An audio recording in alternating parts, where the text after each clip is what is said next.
Hey guys, it's Crystal. I just want to show you a quick and delicious way you can make creamy oatmeal from your food storage. Now what you're going to do is you're going to start out with 4.5 cups of boiling water. To it you're going to add in a half teaspoon of salt, just to sort of flavor those oats a little bit, and give it a good stir. Now once you have your salted water and it's boiling, we're going to go ahead and add in 2 cups of the regular quick cooked oats. Now I like to get mine from the LDS Home Storage Center because generally you're always going to get the best price there, because remember, they're not making a profit on you, they're just passing along their savings to you. So they're really a lot different than other food storage companies, plus they fill their cans all the way to the top. There's no settling and shipment or whatever they say on the can to excuse why they don't fill them all the way to the top.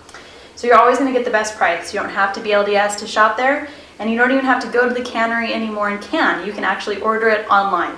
And I'll put a link in the comments on how you can go there and shop there right online, have it delivered straight to your house. It's really like the best thing since sliced bread.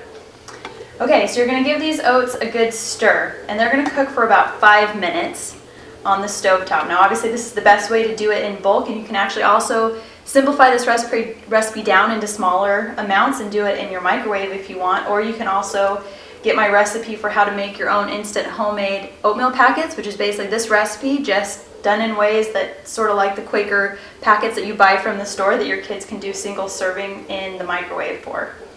Now the next thing I'm going to do is a big trick. Now a lot of times people like to put add-ins in their oatmeal, like raisins, craisins, dried apples, dried cherries, dried apricots are even good. And I wanted to show you my best trick. Now, any dried fruit, if you've opened it and let it sit out for a while, can get kind of hard and nasty. And this is especially true of raisins. And this is one of those ones where, you know, it's one big clump there at the bottom of the canister. But what I like to do is I like to add in the raisins while the oatmeal is actually cooking, because then the raisins are going to get nice and plump and have a really great texture and flavor. And they're just gonna do all that while the oatmeal's cooking. So definitely it's a total mistake to try and add this stuff in at the end. You want to do it while your oats are cooking. So we're gonna let that cook for, like I said, 5 minutes. And then we're going to add in a little bit of powdered milk and a little bit of sugar. Now let me go over my trick for the powdered milk and sugar. It's going to be a tablespoon of each. The sugar is going to make it just a little bit sweet, and that powdered milk is going to make it a little bit creamy. So you wouldn't even have to add an extra milk if you didn't want to, although you could. And if you want it creamier, just add in more powdered milk next time. But the trick is, if you add powdered milk in just like this, I have the sugar on this side and the powdered milk on this side, powdered milk has a nasty tendency to clump. And there's really nothing worse in any of your bread recipes or anything else to have like little bits of powdered milk in it. Would be pretty gross.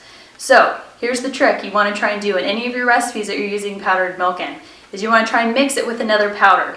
So like if you're putting it, when I make bread and I use my powdered milk, I put it in very last on top of the flour, so it will mix in with the flour before it touches anything wet, so you don't get clumps in your bread.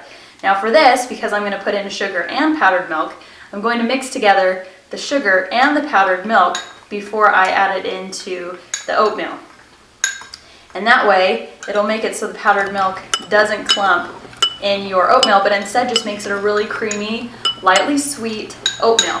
Now the other thing you can do at this point, because we're adding in raisins, and if you were going to do apples or something I would do it too, is add in just a little bit of cinnamon.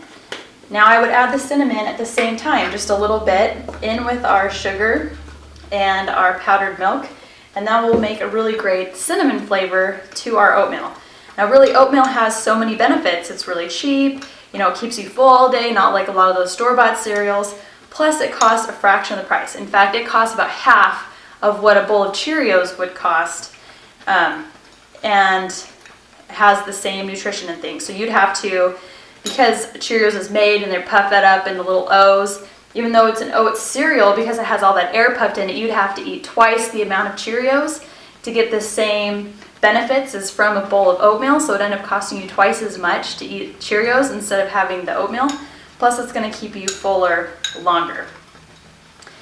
Now our oatmeal is getting pretty near done.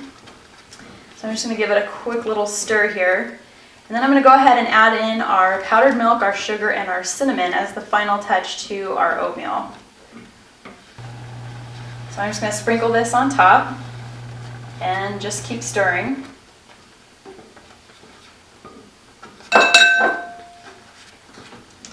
And you'll see it just goes in really smooth because we mixed in our powdered milk with that sugar. And the reason why I love this oatmeal so much is, like I said, you don't even have to add milk to it. So if there's a morning where you're out of milk but your kids need cereal, they need something before they get out the door, this is a really good option. Okay, so our oatmeal is all done. And as you can see, these raisins got really plump in there. And it's going to be delicious. I'm just going to take a scoop out so you can see here.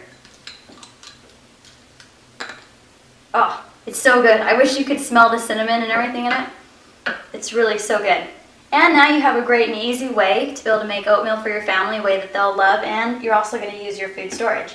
Now if you want to see some adult add-ins, like chocolate, nuts, other types of mixed berries, even some yogurt to make some kind of gourmet mix-ins for your oatmeal, make sure you check out our new post on storethisnotthat.com, which is 6 sensational ways to top your oatmeal to indulge your adult side.